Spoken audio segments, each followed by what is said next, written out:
নমস্কার সবাইকে, আমি রাজেশ অধিকারী। আরও একটি ছোট্ট ভ্লগে আপনাদের সকলকে অনেক অনেক স্বাগতম।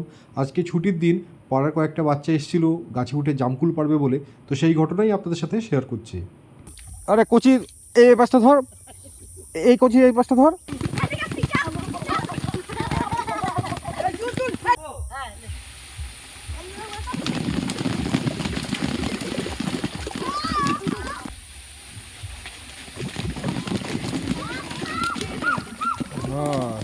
যে জামকুল পাড়া হয়েছিল এই হচ্ছে পরিমাণ।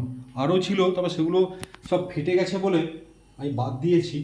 মোটামুটি এতটা উচ্চতায় এই রকম পরিস্থিতিতে জামকুল বা কালো জাম, আমাদের এদিকে তো জামকুল বলে, আবার কালো জামও বলে, এই এতটা পরিমাণ পাওয়া গেছে। আমি একটা তুলে দেখাচ্ছি, এই এত বড় বড়।